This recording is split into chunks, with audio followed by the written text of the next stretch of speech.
Voltando para o quinto bloco da sabatina com o candidato Fábio Feldman, candidato do PV ao governo do estado de São Paulo. Lembrando que essa sabatina é acompanhada na difusora no AM 1030, ao vivo. O gcn.net.br também exibe esta sabatina e a TV Bem transmite a partir das 10 horas da noite. Neste quinto bloco, temas específicos para o candidato. E a gente começa com Fernanda Buffoni. Candidato, a saúde pública de São Paulo é alvo de muitas críticas. Consultas demoram meses para serem realizadas, exames podem demorar até 1 ano. Por que a saúde pública do Estado ainda enfrenta tantos problemas? E quais são as propostas do senhor para resolvê-los? Oi, Fernanda, eu acho que nós temos que melhorar muito a saúde, melhorar o atendimento primário, quer dizer, nos ambulatórios. Temos que ter hospitais que possam atender casos de maior complexidade. Mas o que nós estamos colocando em relação à saúde é que nós temos que trabalhar muito na prevenção. E eu tenho colocado isso em todas as oportunidades em que eu posso. Quer dizer, trabalhar em prevenção em saúde é trabalhar em saneamento básico e trabalhar em alimentos. Nós temos até um programa de televisão que fala dos problemas de alimentos. Quer dizer, os alimentos têm que ter pouco açúcar, eu sou diabético, os alimentos têm que ter pouco sal, os alimentos têm que ter praticamente pouco pesticida ou sem nenhum pesticida, porque se nós não trabalhamos na prevenção, nós vamos estar cuidando da doença e não da saúde. Quer dizer, o diesel praticado em São Paulo, no Brasil, é um diesel de péssima qualidade. Quer dizer, é um diesel que apenas alguns países africanos praticam. Qual é a consequência de um diesel de péssima qualidade? É que na época do inverno, as mães têm que levar seus filhos para os pronto-socorros para fazer inalação, especialmente na região metropolitana de São Paulo.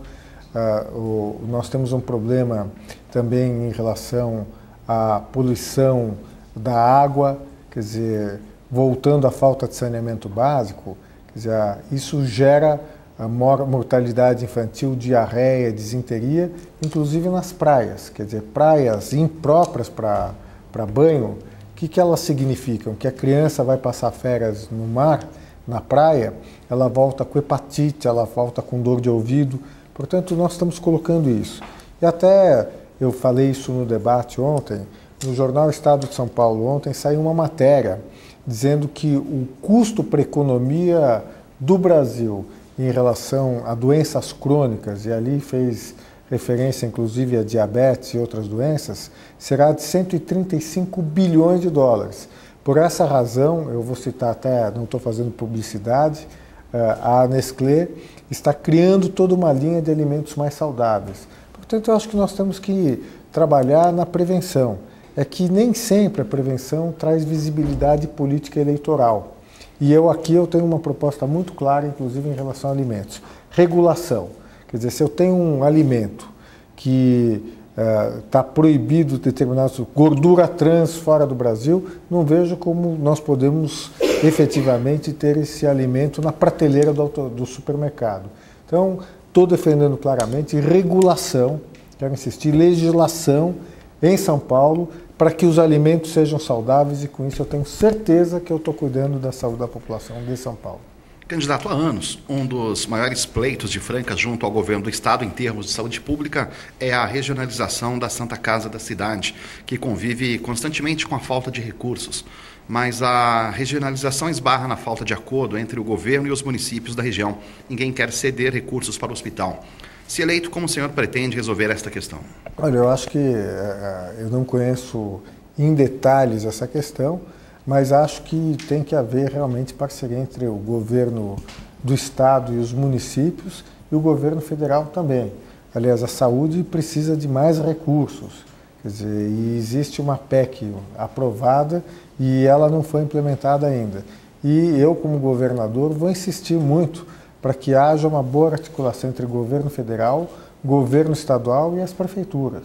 Quer dizer, não tem sentido fazer a população pagar o preço pela incapacidade política de se articular em favor do interesse público.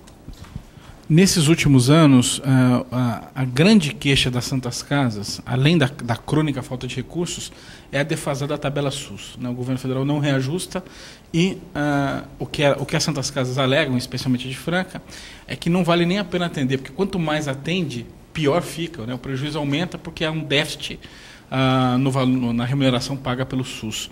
O senhor acha que tem condições políticas para pressionar para que essa tabela seja revista?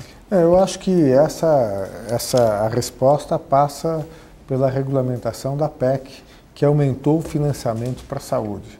Quer dizer, os valores praticados pelo SUS são muito baixos e eu realmente acho que nós temos que atualizar esses valores.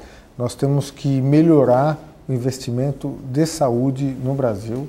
Mas eu quero insistir com você. Eu acho que aqui no Brasil nós não conseguimos colocar a questão da prevenção.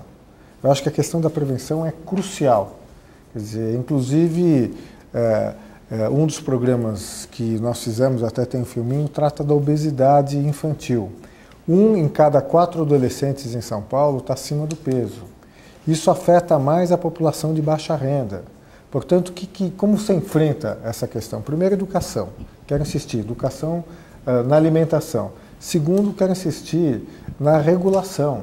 Quer dizer, não é possível que um produto proibido fora do Brasil, ele seja praticado aqui. Vou dar um exemplo, inclusive, de um exemplo concreto.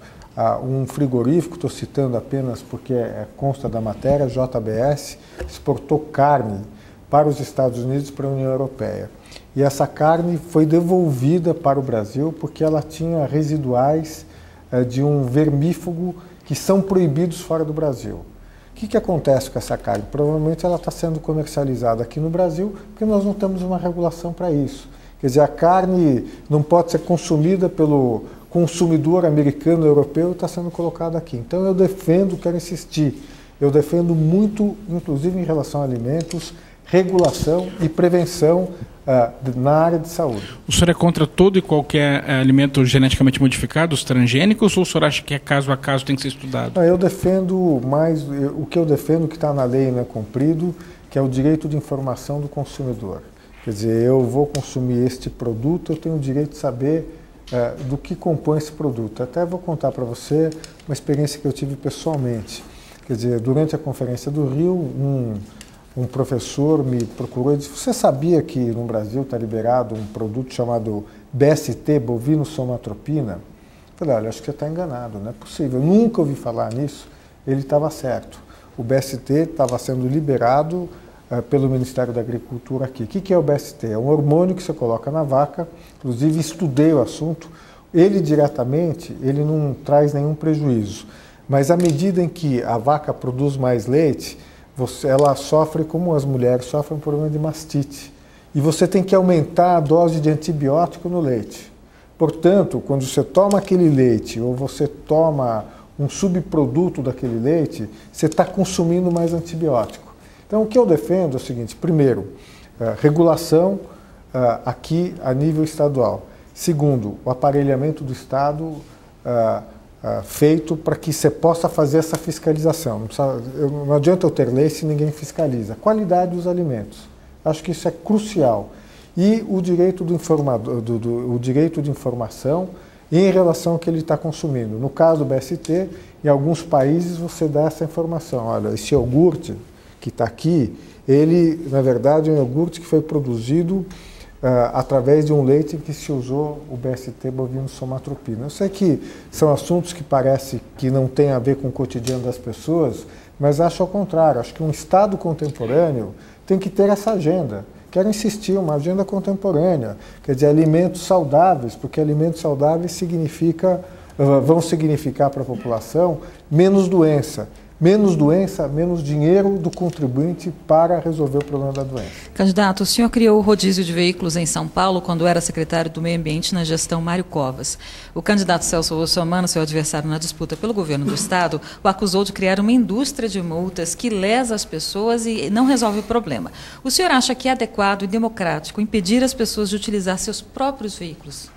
Olha, Fernanda, eu quero dizer o seguinte: eu realizei o rodízio em São Paulo por uma questão de saúde, mais do que uma questão de meio ambiente.